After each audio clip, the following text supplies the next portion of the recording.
I'm back. You guys thought you could get rid of me, but you can't. I'm back. Hi there. I'm Aiden Durham, business and branding attorney with 180 Law Co. in Colorado. Welcome back to All Up in Your Business.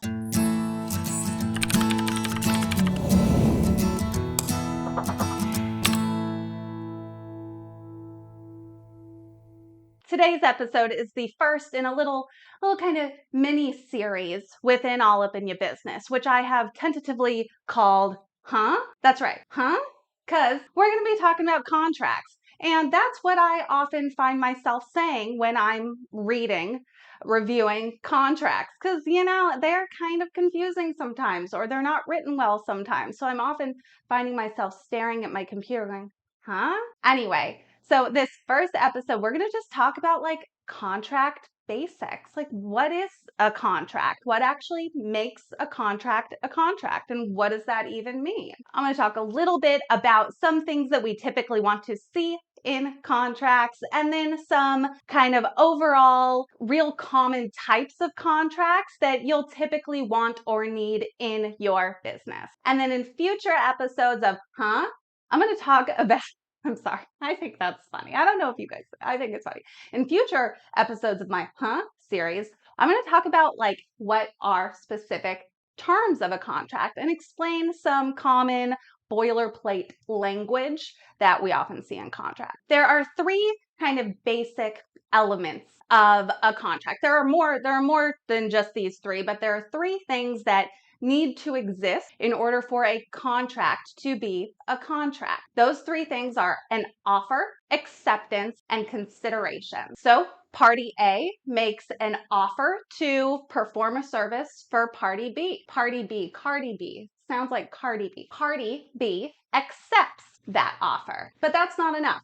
We still need consideration. Kind of simply, consideration is what are the parties giving up in exchange for this agreement? Often, typically, the thing we think of as consideration is money. Party B is paying some money to party A in exchange for services. That's the consideration. It doesn't always have to be money, though. Sometimes we have contracts where there's no exchange of money involved, but each party is still kind of giving something up. For example, this comes up a lot in my work with respect to trademarks. If we are trying to register a trademark, maybe the USPTO issues an office action, is refusing to register our trademark because of another party that already has a trademark registration that's too similar to ours. We think, well, my client has better rights over this trademark. We could try to oppose or get this trademark canceled. But in reality, do we really want to go through that fight? No, we might try to talk to the other party and say, hey, can we agree to just coexist in this space together? And in that agreement, there is sometimes an exchange of money, but often there isn't. And it's just, okay, we are agreeing that I will operate under this trademark in this way. You can operate under your trademark in this way. And so the consideration there is that each party is kind of giving up its ability to operate the trademark in a different way. We're conceding to something. Anyway, consideration. Something has to be kind of given up in exchange for there to be a contract. Now, without all three of those things, offer, acceptance, consideration, there is no contract. Now, what about an agreement? What's the difference between a contract and an agreement? I at least use the two terms kind of interchangeably. I'm writing an agreement. I'm writing a contract, but they're not really the same thing. An agreement really is just a mutual understanding between the parties, between two parties or multiple parties. We're just mutually understanding, mutually coming to some agreement. A contract, however, is an agreement that creates enforceable legal rights and obligations. So we have this agreement, but also because this is a contract, there is some right or obligation that can be enforced by us or against us. That's really ultimately the difference between agreement and contract. You might hear me still use the terms interchangeably. in this context, it's not that big of a difference, really. Now we talked about offer acceptance consideration. What I didn't say, what you may notice was missing, was it has to be in writing. That's not part of what legally creates a contract. There's no legal requirement that something has to be in writing in order for it to be a legal contract. Except, okay, there kind of is, there's this concept called the statute of frauds, which does say that in certain instances, a contract must be in writing in order for it to be valid and enforceable. That is, for example, like with the sale of real estate, a real estate exchange has to be a written contract under the statute of frauds. So there are some instances where a contract has to be in writing to be valid and enforceable, but outside of that, for the most part, I'm going to talk some more about, when we do or want something to be in writing. But a contract in itself doesn't have to be in writing to be a contract. There are verbal contracts. Are they as good as written contracts? No, I'll explain why in a minute, but there is such a thing as verbal contract. I also didn't say that it needs to be signed by anybody. So there doesn't necessarily have to be in writing, and it doesn't necessarily have to be signed by the parties. We often create contracts over email. For example, if I emailed you and said, hey, I would like to offer to provide my legal services for this fee, and you responded and said, I accept your offer. Boom, we've got a contract, and it's technically in writing, even though neither of us signed our emails, even though, we've got our little signature there. But that, for all intents and purposes, is as valid and enforceable a contract as any. All right, so we talked about how a contract, for the most part, doesn't have to be in writing for it to be a valid, enforceable, legal contract. But of course, us lawyers, we will still always tell you, get it in writing. Whatever this agreement was, get it in writing. Even if it doesn't have to be in writing, get it in writing. Why do we do this? Why do we want contracts in writing? Number one, it makes the agreement clear. What is it that we are agreeing on? It sets it out clearly so both parties understand. It minimizes the chances of a situation coming up where someone says, hey, you said that you would do this. And I'm like, no, I said I would do this. Not that. We don't have to deal with that. We can look at the contract. Here is what I said I would do, or here's what we actually agreed to. And it's proof of the agreement and the details. The physical, tangible contract isn't actually the contract, because like I said, a contract is offer, acceptance, consideration. So this tangible writing is, I would call it still a contract, but it's proof of the contract that we have made. Like I said, there are sometimes instances where a contract does have to be in writing, like under the statute of frauds. Transactions involving real estate, leases for, I think, over a year. I haven't looked at this statute of fraud details in a while, but I believe rental leases of real property for over a year, those have to be in writing in order to be valid and enforceable. The sale of goods over $500 maybe under the statute of frauds, those have to be in writing. So there are instances where something under the statute of frauds has to be in writing in order for it to be valid and enforceable as a contract. Sometimes it's required just kind of for enforceability purposes. In many jurisdictions, if not all jurisdictions, for example, non-compete restrictive covenants like non-compete agreements must be in writing in order for them to be valid and enforceable. And sometimes it's required as like proof under state statutes. For example, in Colorado, under our independent contractor laws, if you have an independent contractor agreement in writing, and it is notarized and signed by both parties, and if it includes some specific language that is that's set out by the state, then that writing, that physical evidence creates a rebuttable presumption that the worker is indeed an independent contractor. So that's just one example, but sometimes it is required under law or suggested in order to achieve a particular outcome. Also,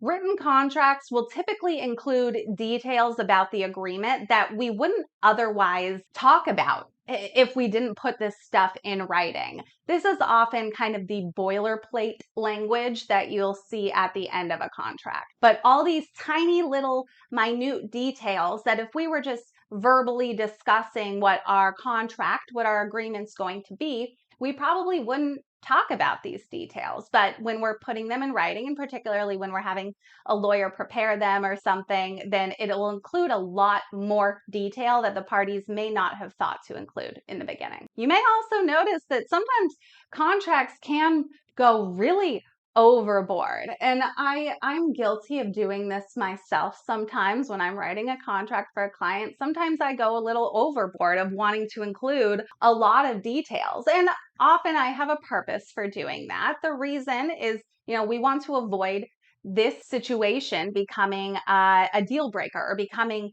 really contentious between the parties. So we put in all these details in the contract from the jump, so we don't have to wonder later on of, was this part of the agreement really? And an important thing to keep in mind is that a court or a judge, if there's some dispute and someone sues somebody for breach of contract, a court typically won't look outside of the contract. It's this thing called the parole evidence rule, or sometimes the four corners doctrine or rule, but they won't look at outside extraneous evidence of prior conversations or prior agreements. That they will focus solely on what is in this contract. So if we're in court and the contract says XYZ, and I'm like, well, yeah, but you also told me earlier, before we signed the contract, you said, yeah, but I'll also do this thing.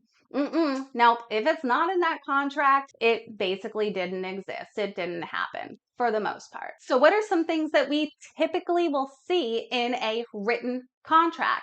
Of course, we'll see what promise is being made by each party. Party A is agreeing to do this or perform this or sell this. Party B is agreeing to purchase this. And there are often other obligations that each party has in conjunction with what they're promising to do. We'll include things like how and when can this contract be terminated? Is this just a perpetual, ongoing, forever agreement? Sometimes, typically not.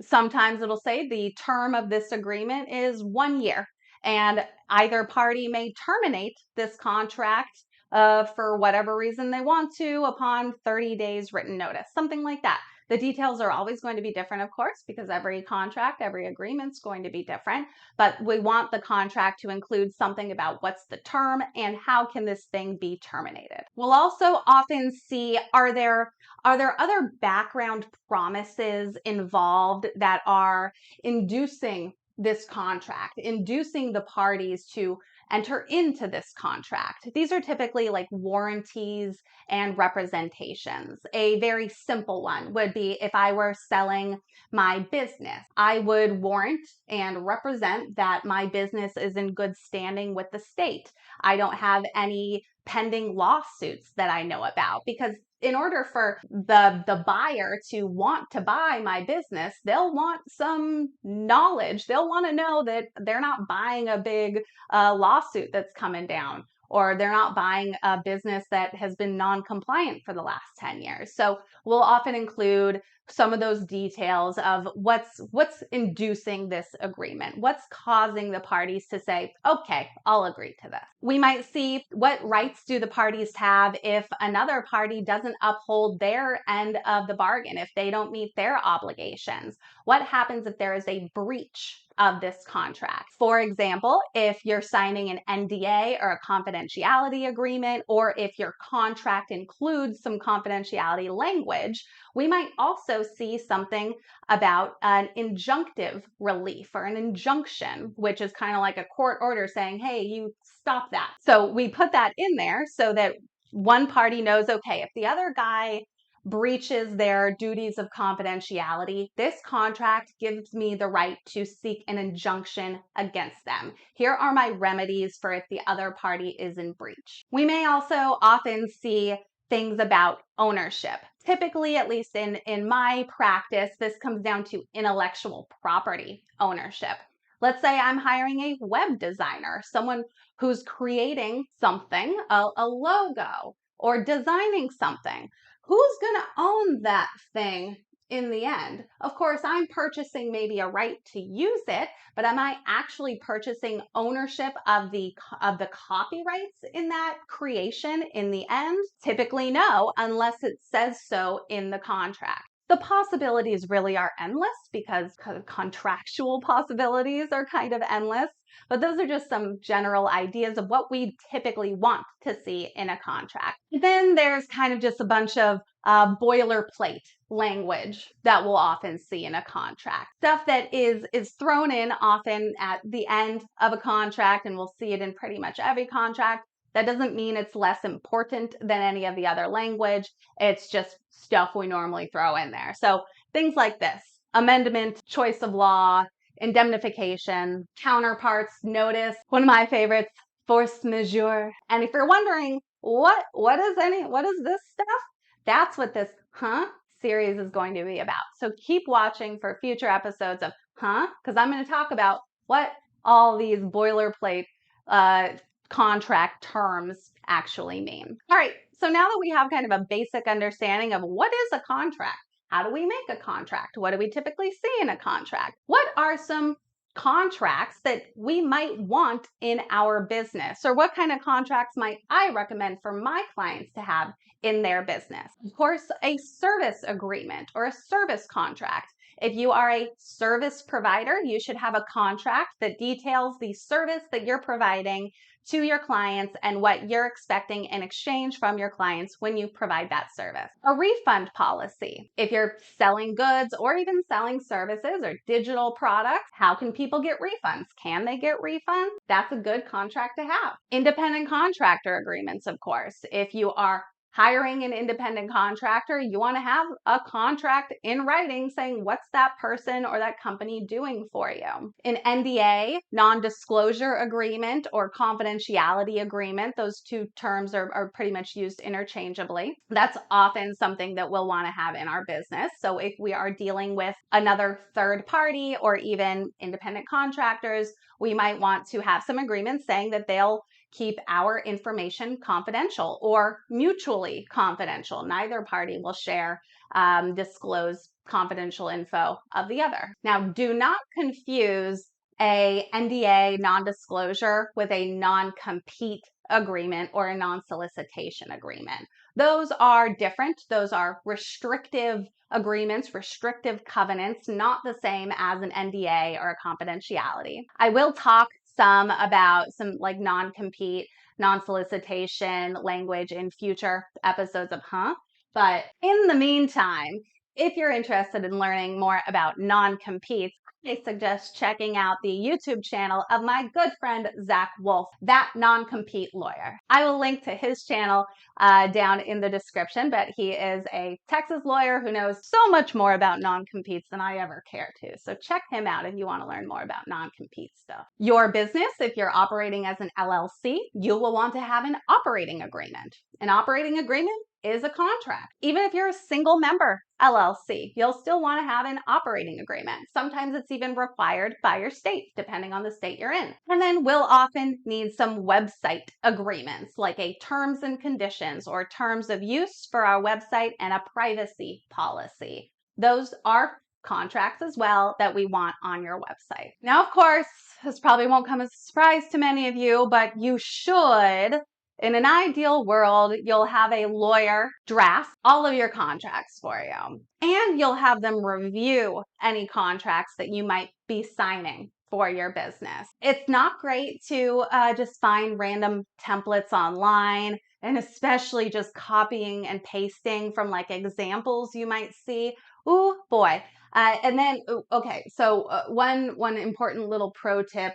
If you like piece together your own contract, you're like, oh yeah, I found this one online. Oh, I have this one from, this other deal that I did previously. I'll just take some bits of both and then have a lawyer review that to tell me I did a good job. More times than not, you didn't do a good job. You may have done a fine job. And often it's more work and more expensive for us to clean up your garbage contract than it is for us to just write one for you from scratch. So if you're on the fence thinking about having a lawyer write one for you, I of course recommend having a lawyer help prepare your contract. Because of course we want to make sure the contract says what we want it to say. We want to make sure all the terms in there are appropriate for your situation and that we're not leaving out any big details. A lawyer is also going to be able to help you make sure that what you've got in there is actually enforceable, because not all contract terms are equally enforceable in all situations. For example, there are some jurisdictions where non-compete agreements aren't going to be enforceable in certain situations, or even limitations of liability aren't always enforceable in the same way in every jurisdiction. So if you just, grab some random thing from the internet or copied and pasted, then you might be putting terms in there that aren't actually going to be enforceable. But of course, I know that's not realistic for everyone. Not everyone, especially if you're just starting your business, can afford to hire a lawyer to write all your contracts for you. So in those instances, I highly recommend checking out my friend Michelle Murphy's CEO Legal Loft. She's got a big bank of excellent template contracts that you can use in your business. I have personally reviewed and approved a lot of those contracts. I know that they are very well written and will help to cover all of the important situations that you might need a contract for. So if you can't have a lawyer do it, the next best thing is to check out the CEO Legal Loft. And you can find the affiliate link to the CEO Legal Loft in the description. All right, that is it for this first installment of Next week, I'm going to be talking about choice of law clauses. What does it mean? Why do we need one? All of the fun things about choice of law, because I love choice. If you learned a thing or two, go ahead and like this video. And of course, don't forget to subscribe if you haven't already done so, and check the description for links to additional information and resources. Thank you all so much for watching. I'm Aiden Durham, and I'll see you next time.